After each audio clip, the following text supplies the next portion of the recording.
আসসালামু আলাইকুম, স্বাগত জানাচ্ছি আরটিভির রাতের সংবাদে। আপনাদের সঙ্গে আছি আমি ফারিয়া শারমিন। আওয়ামী লীগের শাসনামলে নিজের শিল্প কারখানায় গ্যাস সংযোগ পেতে ২০ কোটি টাকা ঘুষ দিতে হয়েছিল বলে ক্ষোভ প্রকাশ করেছেন বাণিজ্য উপদেষ্টা শেখ বশির উদ্দিন। বলেন, সে সময় ব্যবসা বাণিজ্য ও জ্বালানি খাতে দেশ নৈরাজ্যের চরম সীমায় পৌঁছেছিল। দুটি আলাদা অনুষ্ঠানে এসব কথা বলেন তিনি। আরও জানাচ্ছেন সাদিয়া কানিজ। রাজধানীর গুলশানের একটি হোটেলে দেশের শিল্প খাতে জ্বালানি সংকট সমাধানের পথ শীর্ষক সেমিনারের আয়োজন করে বাংলাদেশ চেম্বার অব ইন্ডাস্ট্রিজ। সেমিনারে বিভিন্ন শিল্প খাতের শীর্ষ ব্যবসায়ী নেতা ও প্রতিষ্ঠানের মালিকরা অংশগ্রহণ করেন।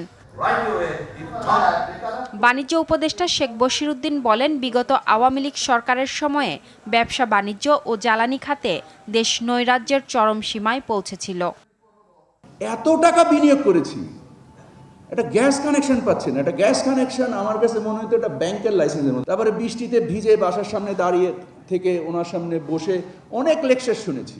অপদস্থ, নিজের ডিগনিটি, মানে কথা বলতে গেলে ল্যাক অফ ডিগনিটি ফিল করেছি। এই দাসখত থেকে আমাদেরকে বেরোতে হবে, আমাদেরকে ট্রান্সপারেন্টলি নিজেদেরকে রেকগনাইজ করতে হবে। অনুষ্ঠানে প্রধান অতিথি হিসেবে উপস্থিত ছিলেন বিদ্যুৎ, জ্বালানি ও খনিজ সম্পদ মন্ত্রণালয়ের উপদেষ্টা মোহাম্মদ ফাউজুল কবির খান। যেখানে বিনিয়োগটা অপ্রয়োজনীয় ছিল, যেটা অপচয় হয়েছে, সেখানে বিনিয়োগটা হয়েছে। ঢাকা রিপোর্টার্স ইউনিটি মিলনায়তনের সংগঠনের প্রয়াত সদস্যদের সন্তানদের শিক্ষাবৃত্তি প্রদান অনুষ্ঠানে বাণিজ্য উপদেষ্টা বলেন, আওয়ামী লীগ সরকারের আমলে দেশ ভীত সন্ত্রস্ত অবস্থায় ছিল। ক্রিমিনালাইজেশনের একটা সভ্যতা গড়ে উঠেছিল। এমন একটা অবস্থা থেকে ছাত্র জনতার আন্দোলনের উপর ভিত্তি করে বর্তমান যে স্বল্পকালীন সরকার সংগঠিত হয়েছে, উদ্দেশ্য হচ্ছে যে একটা মর্যাদাপূর্ণ সমাজে কিভাবে আমরা রূপান্তরিত হতে পারি। এই মর্যাদার ভিত্তি তৈরি করার ক্ষেত্রে আমার ধারণা সাংবাদিকদের একটা বিশাল ভূমিকা রয়েছে।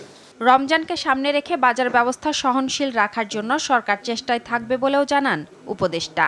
আমরা চেষ্টা করছি ইনশাআল্লাহ সামনে রমজানকে কেন্দ্র করে। সাদিয়া কানিজ, আরটিভি, ঢাকা। টেলিভিশনের সিনিয়র সাংবাদিক ও সম্পাদক এবং নারী নেত্রীদের সঙ্গে সংলাপ করল নির্বাচন সংস্কার কমিশন। কমিশনের প্রধান বদিউল আলম মজুমদার বললেন, একদিনে স্থানীয় সরকারের সব পর্যায়ে নির্বাচনের কথা ভাবছে কমিশন। আর কমিশনের সদস্য তোফায়েল আহমেদ বললেন, সংসদ নির্বাচনের আগে স্থানীয় সরকার নির্বাচন হওয়া উচিত এবং সংস্কার শেষেই নির্বাচন হওয়া ভালো। না ভোট ফিরিয়ে আনা এবং রাষ্ট্রপতি পদে সরাসরি নির্বাচনের পরামর্শ দেন সাংবাদিকরা। জানাচ্ছেন আতিকুর রহমান। অবাধ, অংশগ্রহণমূলক, নিরপেক্ষ জাতীয় ও স্থানীয় নির্বাচন অনুষ্ঠানের লক্ষ্যে ইলেকট্রনিক মিডিয়ার সম্পাদক ও জ্যেষ্ঠ সাংবাদিকদের সঙ্গে মতবিনিময় করেছে নির্বাচন ব্যবস্থার সংস্কার কমিশন। আগারগাঁওয়ে নির্বাচন ভবনে সকাল 10:30 থেকে দুপুর 1:15 পর্যন্ত সভা চলে।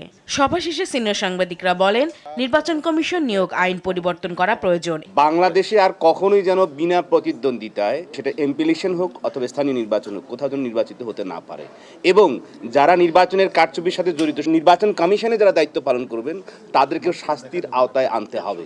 আপনারা যে প্রস্তাবগুলো দিবেন অন্তর্বর্তী সরকারের কাছে, এইটা গণমাধ্যমকে একই সঙ্গে আপনারা দিবেন, যাতে আমরা প্রকাশ করতে পারি যে কি কি সুপারিশ এসেছে এবং কোন কোন সুপারিশ বাস্তবায়ন করা হলো। সবার মতামত নিয়ে কমিশন চূড়ান্ত রিপোর্ট তৈরি করবে। সংসদ নির্বাচন, স্থানীয় সরকার নির্বাচন পদ্ধতি সহ নির্বাচন নিয়ে কি ধরনের পরিবর্তন আনা হবে তার ধারণা দেন সংস্কার কমিশন। সংস্কারটা শেষ না করে যদি আমরা স্থানীয় নির্বাচনে যাই, তাহলে কিন্তু সংস্কারটা ঝুলে যাবে। একটা কম্প্রিহেনসিভ আইনের ভিতরে সবগুলো প্রতিষ্ঠানে চলে আসবে এবং আমরা একটা শিডিউল দিয়ে সবগুলো ইলেকশন করতে পারবো। রাষ্ট্রপতি নির্বাচন সরাসরি হওয়ার কথা বলেছেন, তারপরে স্থানীয় সরকার নির্বাচন নির্দলীয় হওয়ার এবং সংসদীয় পদ্ধতিতে নয়। অর্থের উৎসের স্বচ্ছতা যেন নিশ্চিত হয়। না ভোটার ফিরিয়ে আনার জন্য বলেছেন এবং নির্বাচন কমিশন গঠনের ব্যাপারেও তাদের গুরুত্বপূর্ণ প্রস্তাবনা ছিল, রাজনৈতিক ঐক্যমত্যের ভিত্তিতে নির্বাচন কমিশন গঠনের। বিকেলে বিভিন্ন নারী সংগঠনের প্রধানদের সঙ্গে মতবিনিময় করে সংস্কার কমিশন। এ সময় তারা নারী আসনে সরাসরি নির্বাচন ও রাজনৈতিক দলে নারীদের সংখ্যা বৃদ্ধি, উপজেলা ইউনিয়ন পর্যায়ে নারী জনপ্রতিনিধিদের ক্ষমতা বাড়ানোর সুপারিশ করেন। আতিকুর রহমান, আরটিভি, ঢাকা। নির্বাচন যত বিলম্বিত হবে, ষড়যন্ত্র তত বাড়তে থাকবে। এ কথা জানিয়ে দেশ ও মানুষের অধিকার প্রতিষ্ঠায় দ্রুত নির্বাচনের বিকল্প নেই বলে মন্তব্য করেছেন বিএনপির ভারপ্রাপ্ত চেয়ারম্যান তারেক রহমান। 14 বছর পর চুয়াডাঙ্গা জেলা বিএনপির দ্বিবার্ষিক সম্মেলনে প্রধান অতিথি হিসেবে ভার্চুয়ালি যুক্ত হয়ে এসব কথা বলেন তিনি। শেখ হাসিনা সরকার দেশের সব প্রতিষ্ঠানকে ধ্বংস করে দিয়েছে বলেও অভিযোগ করেন তারেক রহমান। সাকিবুর রহমানের রিপোর্ট। দীর্ঘ 14 বছর পর চুয়াডাঙ্গা জেলা বিএনপির সম্মেলন। সকাল থেকে জেলা টাউন ফুটবল মাঠে উপস্থিত হন নেতাকর্মীরা। জাতীয় ও দলীয় পতাকা উত্তোলন করে সম্মেলনের উদ্বোধন করেন বিএনপি মহাসচিব মির্জা ফখরুল ইসলাম আলমগীর। 808 জন কাউন্সিলর সহ প্রায় 13,000 কাউন্সিলর ডেলিগেট উপস্থিত ছিলেন কাউন্সিলে। অনুষ্ঠানে বিএনপি মহাসচিব বলেন, পুলিশকে আওয়ামী লীগ সরকার যেভাবে ব্যবহার করেছে তা কোনো গণতান্ত্রিক দেশে হতে পারে না। এটা একদিকে আওয়ামী লীগ, যুবলীগ, ছাত্রলীগের সন্ত্রাসীরা, অন্যদিকে সবচেয়ে কষ্টের কথা, দুঃখের কথা, আশঙ্কার কথা যে রাষ্ট্রের পুলিশ বাহিনী তাদেরকে ব্যবহার করে সে গুম করা হয়েছে, খুন করা হয়েছে, হত্যা করা হয়েছে, মিথ্যা মামলা দেওয়া হয়েছে। ভার্চুয়ালি যোগ দেন ভারপ্রাপ্ত চেয়ারম্যান তারেক রহমান। তিনি বলেন, দেশ স্বৈরাচার মুক্ত হয়েছে, কিন্তু দেশি বিদেশি প্রভুদের নিয়ে পতিত আওয়ামী লীগ সরকার দেশ বিরোধী ষড়যন্ত্র করে যাচ্ছে। দেশের নির্বাচন যত দেরি হবে, প্রিয় সহকর্মীবৃন্দ, প্রিয় ভাই বোনেরা, এটি হচ্ছে বাস্তবতা, তত ষড়যন্ত্র বৃদ্ধি পাবে। যেই স্বৈরাচারকে জনগণের অভ্যুত্থানের মাধ্যমে হটিয়ে দেওয়া হয়েছে, যেই স্বৈরাচারের বিরুদ্ধে দেশের লক্ষ কোটি মানুষ বিগত 1 যুগেরও বেশি সময় ধরে আন্দোলন করেছে, সেই স্বৈরাচার কিন্তু বসে নেই। সেই স্বৈরাচার কিন্তু তাদের ষড়যন্ত্রে তাদের দেশি বিদেশি প্রভুদের সাথে মিলে বসে ষড়যন্ত্র করেই যাচ্ছে। দেশ সংস্কারে প্রধান উপদেষ্টা থেকে শুরু করে সকলেই যেসব প্রস্তাব দিচ্ছেন তা সত্যিকার অর্থেই বাস্তবায়ন সম্ভব যদি প্রকৃত জনপ্রতিনিধিরা নির্বাচিত হন। সংস্কার বাস্তবায়নে জনপ্রতিনিধিত্বমূলক নির্বাচন প্রয়োজন বলেও মত তার। আজকে অনেক ব্যক্তি বা সংগঠন সংস্কারের কথা বলছে। আজকের অন্তর্বর্তীকালীনও সরকার যে তারাও সংস্কারের কথা বলছে, কিন্তু এই সংস্কারের প্রস্তাব বিএনপি দেশের মানুষের সামনে প্রথম হাজির করেছে। কারণ বিএনপি দেশ এবং দেশের মানুষের জন্য চিন্তা করে বলেই আজ নয়, 3 মাস আগেও নয়, 6 মাস আগেও নয়, আজ থেকে 2 বছর আগে বিএনপি সংস্কার প্রস্তাব দিয়েছে। কিছু কিছু সংস্কারের কাজ এই সরকার শুরু অবশ্যই করতে পারে, আমরা চাইও যে তারা শুরু করুক। কাউন্সিলে বিনা প্রতিদ্বন্দ্বিতায় চুয়াডাঙ্গা জেলা বিএনপির সভাপতি হিসেবে মাহমুদ হাসান খান বাবু নির্বাচিত হন। তবে সাধারণ সম্পাদক পদে 2 জন ও সাংগঠনিক সম্পাদক পদে 4 জন প্রতিদ্বন্দ্বিতা করছেন। বাংলাদেশ জিন্দাবাদ। সাকিবুর রহমান, RTV। জিন্দাবাদ। রাজনীতিকরণ করে দেশের চিকিৎসা ক্ষেত্রকেও স্বৈরাচার শেখ হাসিনা ধ্বংস করে দিয়ে গেছে অভিযোগ করে যুব ও ক্রীড়া উপদেষ্টা আসিফ মাহমুদ সজীব ভুইয়া বলেছেন, সেবা খাতকে রাজনীতি মুক্ত রাখতে হবে। এদিকে বরিশালে শহীদ পরিবারের পাশে বাংলাদেশ অনুষ্ঠান শেষে জুলাই ফাউন্ডেশনের সাধারণ সম্পাদক সার্জিস আলম বলেন, ক্ষমতায় টিকে থাকার জন্য যারা গণহত্যা চালিয়েছে তাদের রাজনীতিতে ফিরে আসার কোনো সুযোগ নেই। বিস্তারিত বিল্লাল হোসেনের আরেকটি রিপোর্টে।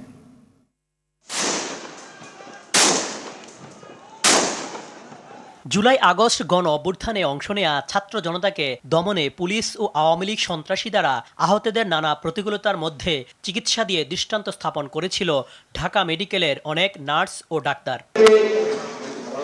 সেই স্মৃতিতে জুলাই বিপ্লব ঢাকা মেডিকেল কলেজ হাসপাতাল শীর্ষক সেমিনারের আয়োজন করে বৈষম্য বিরোধী ছাত্র আন্দোলন ঢাকা মেডিকেল কলেজ শাখা। এতে বক্তারা বলেন, আহত রোগীদের চিকিৎসা বাদ দিয়ে কিছু ডাক্তারের শান্তি সমাবেশ করা ছিল চিকিৎসকদের জন্য কলঙ্কময় অধ্যায়। এবার কিন্তু আমরা একটু আমাদের গায়ে কালি লাগিয়ে নিয়েছি, সেটা হলো আমরা চিকিৎসকরা শান্তি সমাবেশের নামে সেখানে গেলাম।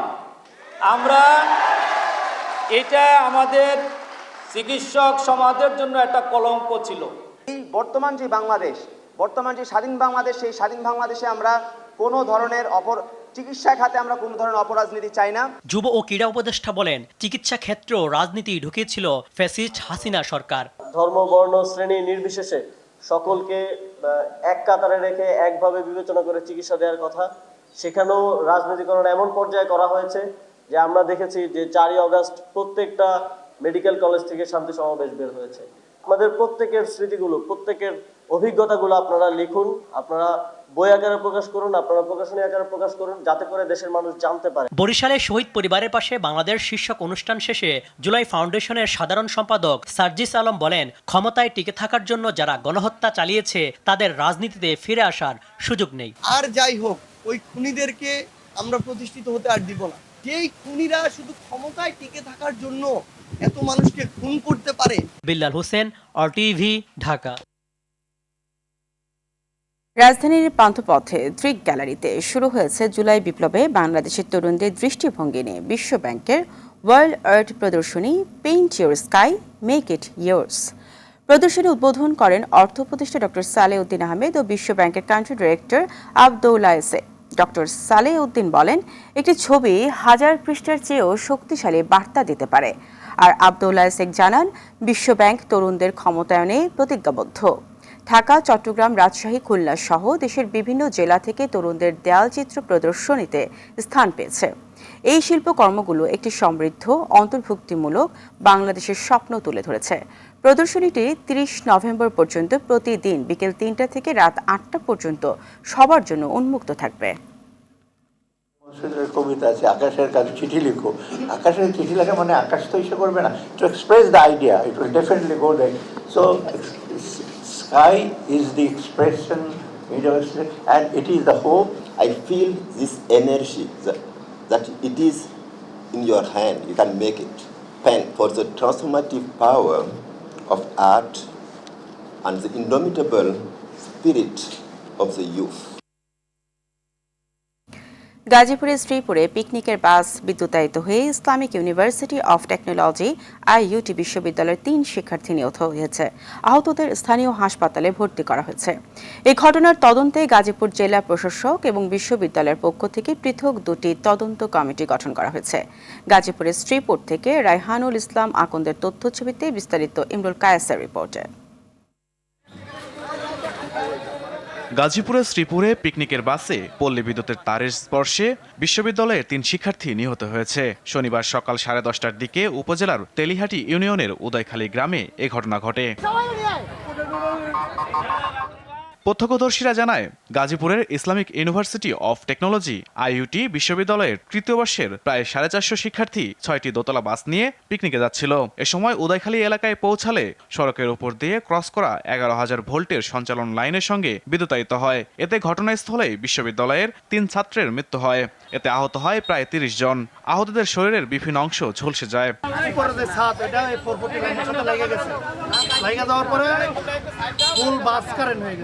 বড় ছেলের বউ এই সাইডে এসে কইতেছে আব্বা একটা শুলে ধোঁয়া বাড়িতেছে। ধর আমি দৌড় দিলাম, দৌড় দিয়ে কারেন্ট শর্ট করছে। 8 জুনে মনোরঞ্জন শরীরের মেঝে নাই কিছু পাও আর এর মেঝে মরা হইলো 2 জন এখনো পাইছে।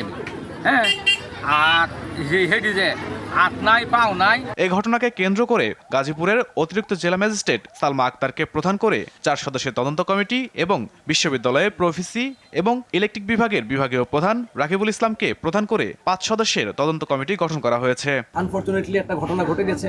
বাকি যারা আছেন তাদেরকে কিভাবে সেফলি IUT-তে পৌঁছানো যায়, যারা আহত হয়েছেন তাদের কিভাবে চিকিৎসা করানো যায়, যা নিয়ে আসলে আমি বলবো যে তদন্ত কমিটি গঠন করা হয়েছে আমাদের IUT পক্ষ থেকে। দুর্ঘটনার সঠিক তদন্ত করে ব্যবস্থা নেওয়া হবে এমনটাই প্রত্যাশা সকলের। ইমরুল কায়েস, RTV। 30 নভেম্বর 64 জেলায় সমাবেশের ঘোষণা দিয়েছে রিকশা, ব্যাটারি রিকশা, ভ্যান ও ইজি বাইক সংগ্রাম পরিষদ। সকালে জাতীয় প্রেস ক্লাবের সামনে সমাবেশে ঘোষণা দেন শ্রমিক নেতারা। ইজি বাইক, রিকশা সহ ব্যাটারি চালিত যানবাহনের নিবন্ধন, চালকদের লাইসেন্স ও রুট পারমিট দেওয়ার দাবিতে অবিলম্বে হাইকোর্টের রায় বাতিলের দাবি জানান অটোরিকশা চালকরা। বিভিন্ন গ্যারেজে হামলা হয়েছে দাবি করে হামলাকারীদের বিরুদ্ধে ব্যবস্থা নেওয়ার দাবি তোলেন তারা।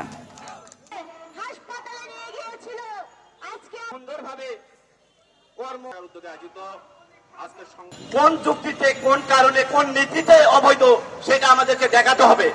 আর আমরা দেখাবো আমরা যুক্তিসঙ্গত কাজ করি, যুক্তিসঙ্গত ন্যায় নীতিতে চলি, এটা আমরা দেখাবো। আমাদের গ্যান্ডারিয়াতে প্রত্যেকটা গ্যারেজে গ্যারেজে যে পুলিশ অভিযান চালিয়েছে, আমরা তীব্র নিন্দা জানাই। ডেঙ্গুতে আক্রান্ত হয়ে গত 24 ঘন্টায় আরও 10 জনের মৃত্যু হয়েছে।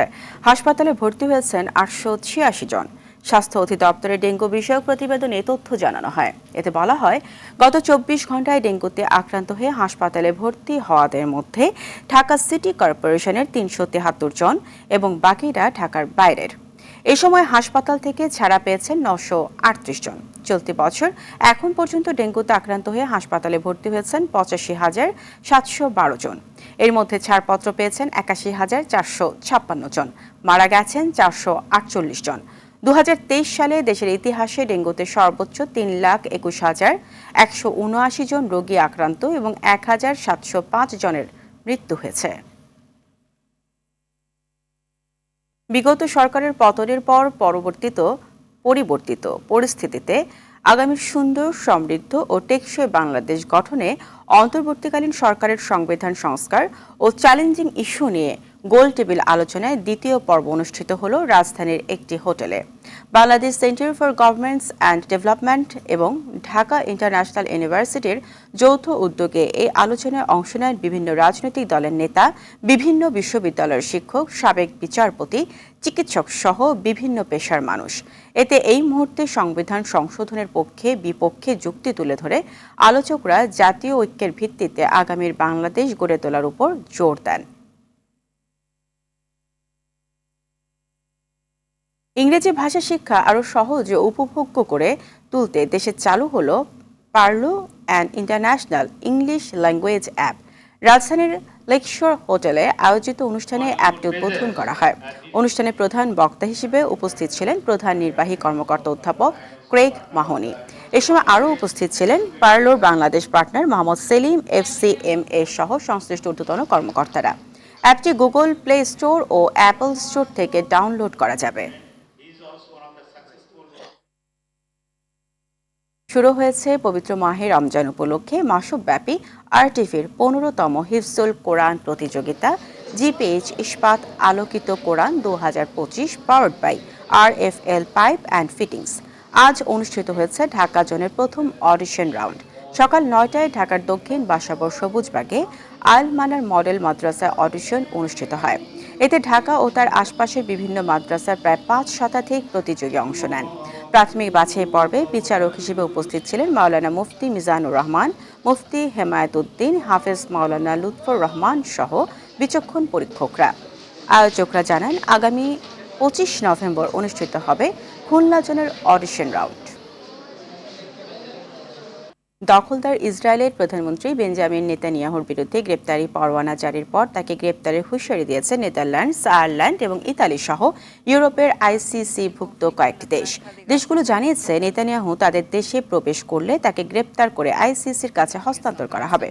যুক্তরাজ্যের পক্ষ থেকেও গ্রেপ্তারের ইঙ্গিত এসেছে। ডাউনিং স্ট্রিট জানিয়েছে সরকার তার আইনি বাধ্যবাধকতা পূরণ করবে, তবে ICCর রায় উপেক্ষা করে নেতানিয়াহুকে সমর্থন দিচ্ছে যুক্তরাষ্ট্র, হাঙ্গেরি ও আর্জেন্টিনা। ইতোমধ্যে ICCর বিরুদ্ধে নিষেধাজ্ঞা জারির হুমকি দিয়েছে যুক্তরাষ্ট্র।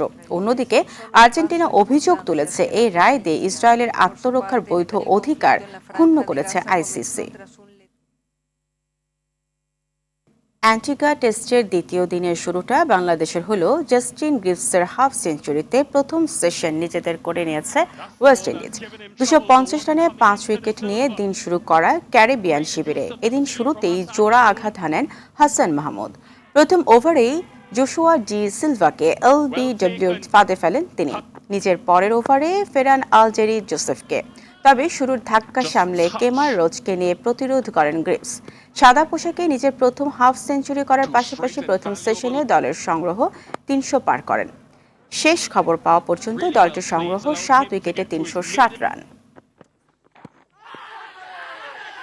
রাতের সংবাদ এই পর্যন্তই। মধ্যরাতের সংবাদ রাত ১টায় দেখার আমন্ত্রণ রইল। ধন্যবাদ সবাইকে।